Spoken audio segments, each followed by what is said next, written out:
All right, so let's get started. So welcome everyone to today's webinar here at Buynomics.Talks. It's another session where we invite experts from the field to give us a little bit more breadth. So it's not us talking most of the time. Today I brought Stephan. I'll give him the opportunity to explain a little bit about his background and our current topic, which I find extremely interesting, and I think what also is super important at the current time. Pricing and sustainability bring two things together that hopefully belong together. We've seen pricing solve many problems, and hopefully it can also participate or support in helping sustainability. Before we get into the details, just a very quick introduction of myself. I'll be the moderator today. My name is Ingo Reinhardt, co-founder, managing director of Buynomics. Spent pretty much all my professional life in pricing, revenue management, and started Buynomics about 5 years ago. Buynomics, if you haven't heard of us, is a SaaS solution that allows our customers, for example, from consumer goods industry, telco, software industries, and other adjacent industries, to really optimize not just their pricing, but their full revenue management. So you can simulate what happens when you change prices, when you change an offer, when you increase or decrease the value of your offer, you change something in a portfolio, you add a product, remove a product, and you can really see that in real life, how that affects your profitability, other KPIs that you care about. You can also look at sustainability, so you can measure your CO2 footprint, for example, how your portfolio decisions affect that. So you can really do all of your RGM management and decision making in this one platform. Won't talk about this today, but I think some of the topics we'll touch today can also be addressed within the solution.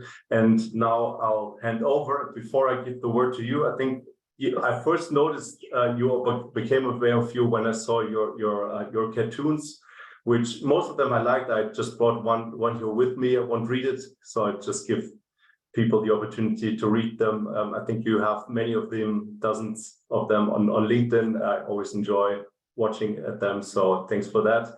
And with that, I'll hand over to you and give you the opportunity to introduce yourself, and then get started with the main discussion on pricing and sustainability. Great. Well, thanks for having me today. My name is Stephan, and I've been in pricing for full time for about 12 years. Before that, 21 years in industry, doing in business roles. But then I fell into pricing in 1998 and got very interested in the topic, to the point where I decided to go out, finish my PhD, and then become a full-time value and pricing professional, and then writing books on topics that are should be hot for the pricing community, but also for the business world. So this one is book number 14. You could see them all on Amazon. But I do different things in my life. I advise, I consult, I coach, and do a lot of webinars, because I like to evangelize a lot of people on the need for more pricing excellence and better pricing practices. That sounds good. Well, one thing I forgot to mention to the audience: if you have any questions, something you want to ask Stephan, please write it into the chat. We'll have a few minutes at the end to answer these. So please do so. You can write at any time, and we'll take a look at the end. So what's most fascinating for you about pricing? What are like your main topics?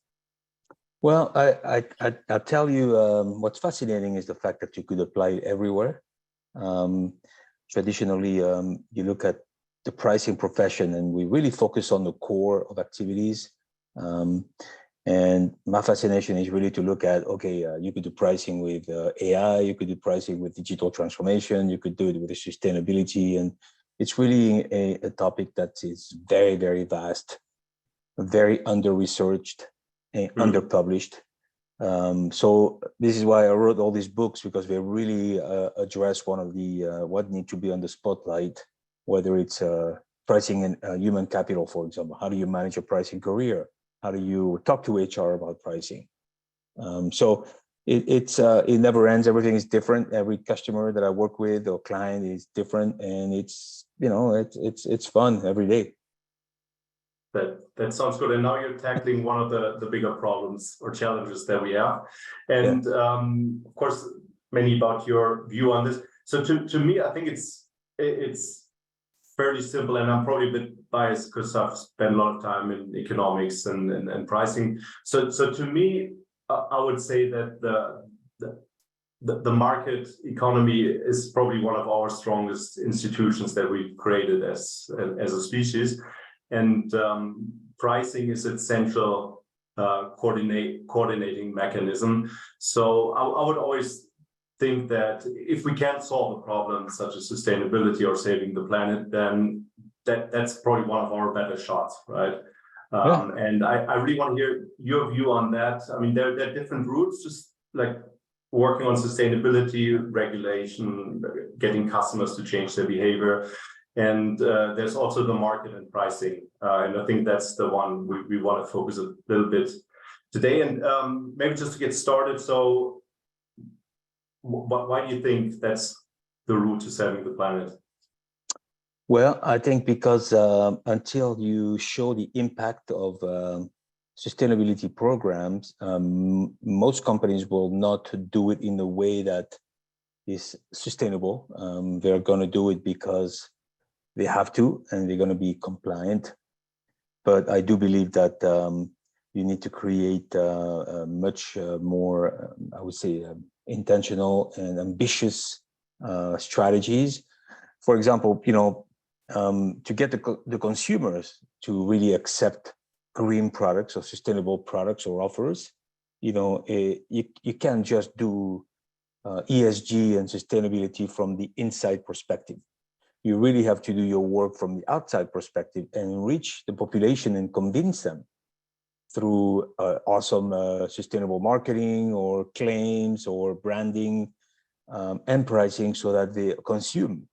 The more we consume, the more companies change, the better it is for the human race and the species and the planet. If you only do it internally for compliance or cost improvement, like energy improvement or efficiency improvement, you really you're not addressing the market. You're not creating that movement of customers that would make that mainstream, right? So you have pockets of segments. You have segments that will always buy sustainability, they'll buy it, they'll consume it, but it's a minority, a very small minority.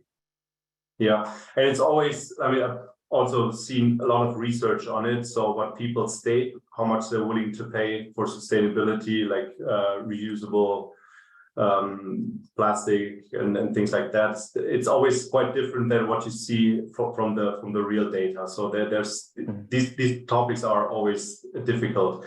So how to make it work? I think that's from what I read, like the main premise or the main topic of your book. So what are maybe just like the core strategies before we maybe go into some good examples of where companies did this successfully? Well, I think the first message is, remember, we're pricing and value practitioners. And if you look at the amount of money that was invested in digital transformation over the past 10 years, it was humongous, in the trillions. And if you look at the amount of involvement that the pricing community had in that, it was very small. So as a result, you could see, lots of investments that didn't deliver payback or impact. And companies did it because they had to do it. It was trendy. And to these days, and I work with a lot of these companies, and they really don't know how to do the value calculations. They don't know exactly how much value their insights are bringing. And then pricing is most of the time cost plus, or it's given for free as part of the product package. Okay, I'm caricaturing here. And one of the messages in the book is, let's not do this for sustainability. Let's make it right from the very beginning. Let's monetize it as much as we can, so we show impact. So when we talk to CFOs and when we talk to CEOs, they see the value not only for the planet and all the stakeholders outside, but also internally. And so the message is, the tools already exist. Pricing has been around for many, many years, and we're not changing the concepts. We're just applying them from the very beginning as sustainability and ESG is becoming bigger and bigger. let's not repeat the mistake of digital transformation. Let's calculate impact, right? Let's use the tools, the pricing tools, and let's monetize through all the tools that exist today. And we are good at this. So in essence, we need to be embedded with the sustainability office at making sure that when things are done, there is an impact and there is a benefit for consumers. Yeah, that always makes sense, right? So if they don't have to, but they want to. So what are some examples where companies did that successfully? Well, let's take a couple of examples in the B2B world, and you always go back to the pioneers, companies that have done it well. A company like Interface, for example. Interface is a flooring company with vinyl flooring, carpet, and wood, and they just launched. All their 100% of their products are carbon neutral, but they also launched this dedicated business model on reclaiming carpet, recycling it, and then reusing it in their process. And that is a standalone business for which they charge, right? So, and this is one of the areas of monetization we talk about. It's one of the business models that we list in one of the chapters out of 10.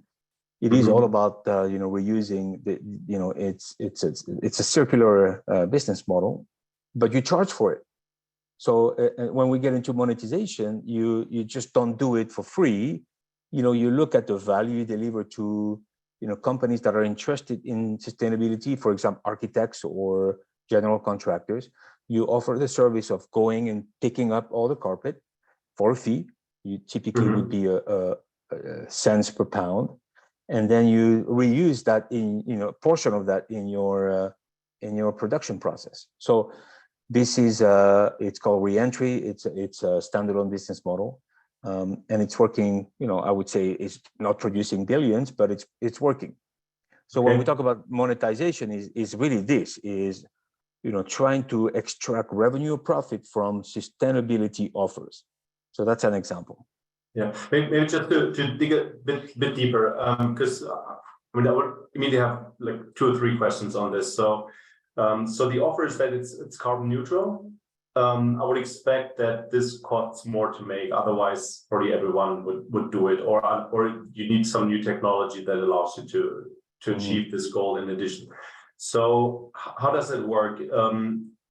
Are customers, these B2B customers, willing to pay more for the product? Is the company willing to accept lower profit because they aim for other objectives? How do they solve this problem? Yeah, and that's a good question. And I don't exactly know their P&L because I don't work for them. I'm not behind the curtain on their pricing strategies. I would imagine that on their traditional products, all the products that they sell today, carbon neutrality is going to be a combination of carbon credits and also recycled content. So looking at materiality. And other factors that would give them the score, right? So it's not like the product itself is 100% carbon neutral, but the whole company orientation is carbon neutral. So this is pretty much, Interface has been around for many years, obviously, and they've done that for over a decade. So they've been very committed to carbon neutrality. And most companies will tell you 2050, 2070, we're going to be carbon neutral. Interface is already carbon neutral, which is phenomenal in this, in the development of sustainability and ESG. So they probably have a toolbox of actions that they implemented. Now, to answer your question, I would imagine there's going to be a certain cost component in impacting in up or down their profitability. At the end of the day, Interface is a premium player. So I would imagine their margins are healthy. And they probably, yes, maybe eroding some of the margins, especially when you get into the chemical-based, products. But if you look at the carpet business, for example, 100% recycled carpet was already invented by Interface many years ago. So that there's probably some cost benefit there. On top of that, you probably could put some cost efficiency on the energy and water consumption. So it's more a question of capex than opex, if you ask me. But again, I'm not behind the curtain, so I couldn't. Okay. CapEx and probably like some technological advantage Correct. that they might have because they started this process much earlier than others. Yeah. Okay, that I understand. So what are some other examples, maybe also from the B2C sphere that are relevant? Well, the B2C sphere, so you do have, lots of companies launching kind of, I would say, 100% recycled products. You look at, that's the aim of every company. Like the tire business is also an industry that's way ahead, and they're all aiming at 100% recycled content in tire. So they all launched their, quote unquote, green tire, if you could call that a green tire.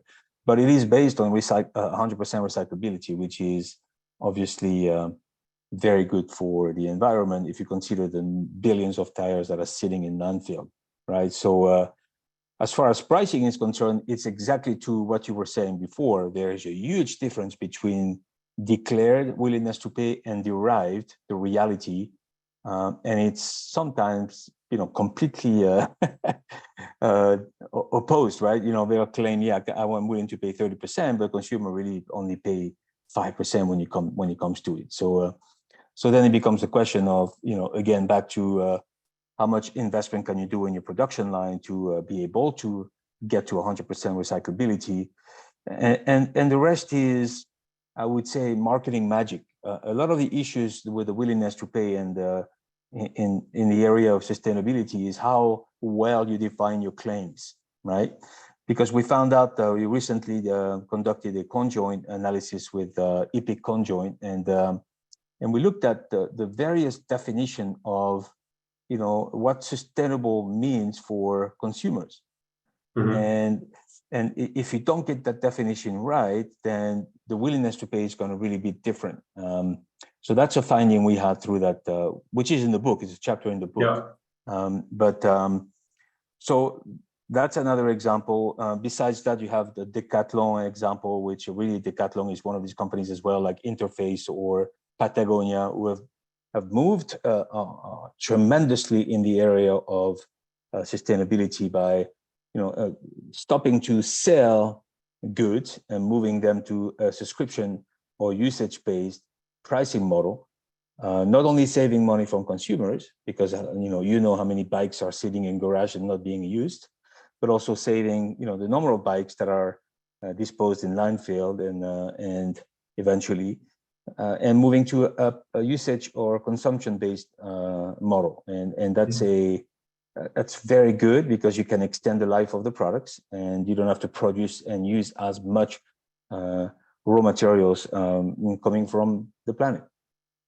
Yeah, maybe it's good because I think this is really like the discussion of business model moving from selling. I think you mentioned Decathlon. You also have in the book Michelin, which is always in pricing one of the examples for, I think, usage-based pricing.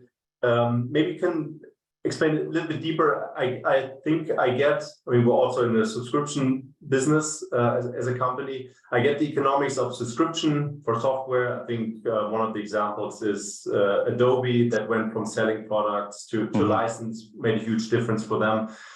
I see the financial benefit in a subscription model, but how does it help the planet as well? Is it because it's much more profitable and you can sort of use some of that extra profit for sustainability, or how does it really help save the planet? You had the example of Decathlon. Yeah. So how, for example, would an unused bicycle hurt the planet, or is it that instead of having the unused bicycle at home, someone else would use it? Correct. So it's more a sharing business model. So instead of buying 1,000, producing 1,000 bikes and selling them, you produce 200 and you share them with multiple consumers. Again, it goes back to segmentation. Maybe some consumers that are not avid sports people, and then they just want to ride a bike once in a while. Then they're not forced to buy a bike, which means you don't consume the steel, the plastic, and all the things that go in the bike. You're sharing it, right? It's the same concept that is in cars, subscription of cars. If you don't need a car, you only need it an hour a week, then you're going to go and do some ride sharing, and that is much better than selling cars that are not being used. So, it's indeed a different business model. But there is a misconception that when you move to consumption and usage or a subscription, you cannibalize yourselves.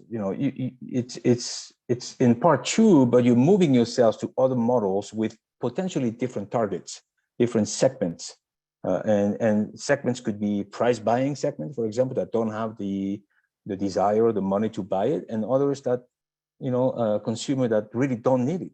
And now you're exposing them to, oh, wow, I could use this, try it, and maybe enjoy it, eventually buy a bike, right? So all that premise is really to save raw materials and resources from the planet by potentially sharing, but also extending the life of equipment, right? And tools and I would think so. If let's say I was responsible for a company, there are certainly some trade-offs, and trade-offs are really what we're about in pricing and economics.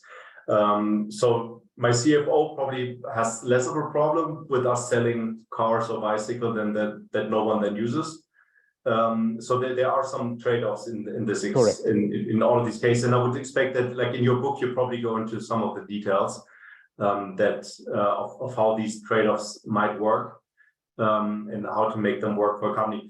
But I think that would go and read into the numbers would probably be too difficult. So there's plenty of books on subscription that shows all the trade-offs. This is really this is beneficial to the planet, and by the way, beneficial to people who cannot use this product or buy these products. What I would, I think, use some of the rest of the time for is we have lots of people who work as revenue manager, pricing managers. I would expect that maybe some of them have already started the journey, some of them are thinking about it, getting started. What are, in your point of view, the success factors, how to make it work, how to measure the success, and how to set up the organization for including sustainability in pricing and revenue management? So it's the same. I discussed that heavily during the digital transformation boom. And if you're in pricing today, you can't just wait for people to call you and say, hey, can you help me doing some willingness to pay research or price sensitivity, or can you you have to find the actors, the decision makers in sustainability, like the CSO, the head of sustainability or ESG, knock on their door and then go in and say, I can help you. I can help you monetize. I can help you price the green products. I can help you with linking what you're doing to brand equity, to sales. And I can help you train the salespeople on how to sell sustainable products. Because frankly, the sales teams right now, they're looking at this and say, well, I don't know what to do with this, right? Because it's not very well productized. So one of the elements of the framework we put together is the need to productize sustainable offers in very crisp and understandable, offers, right? So the pricing and revenue management, teams have a role to play. But they can't stay passive. They have to be active, and they have to knock on the doors. They have to sit on the council. And frankly, I talk every day to different pricing directors, MVPs, who are very involved because it's their personal vocation, it's personal, interest to be involved in sustainability. But then they go the step beyond. They explain to the chief financial officer and the CSO that it will be great to measure the impact, and it would be awesome to link it to sales profit or pricing premiums. And we have the toolbox. It's not like we have to reinvent the wheel. We do that on a daily basis with all kinds of products and services. It's not different. It's not different in sustainability. Let's do some research. Let's use the tools. Let's use the software that we have. But the point is to be connected, to connect yourself to these initiatives. Yeah, that makes sense. When you say we have the toolbox, so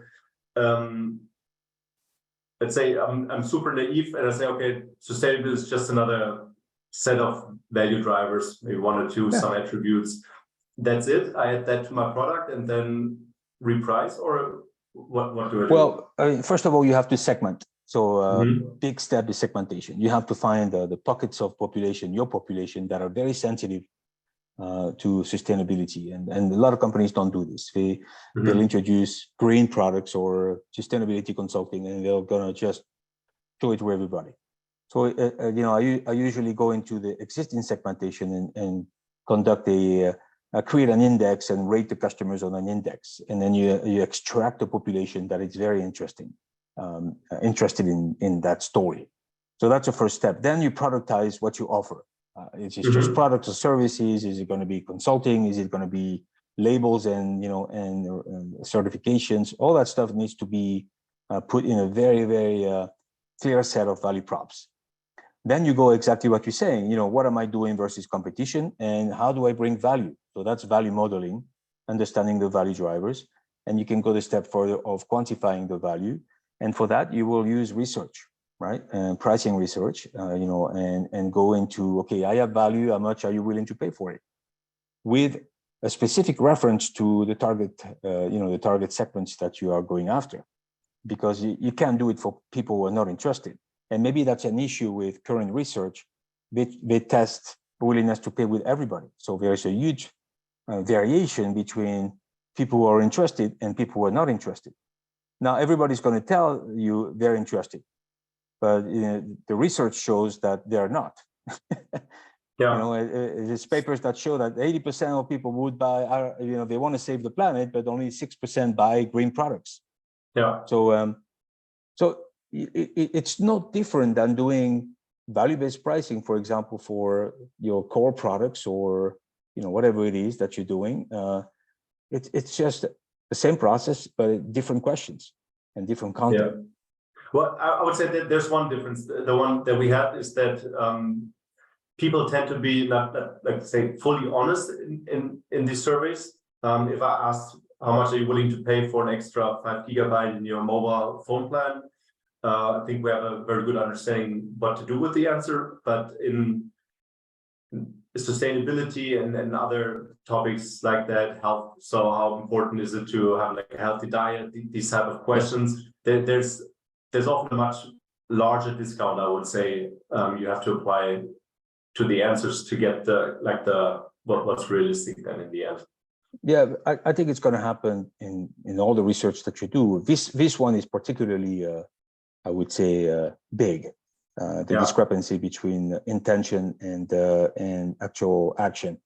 I think there's different things that you could do in the research process by putting dummy questions in your research, and we're looking at response bias, but also doing some qualitative work before. I think if you go straight to the quantitative research, like willingness to pay or conjoint, you'll find all kinds of different opinions. And I highly recommend in the area of sustainability to really go deep in qualitative interviews and understand really what it means for different populations.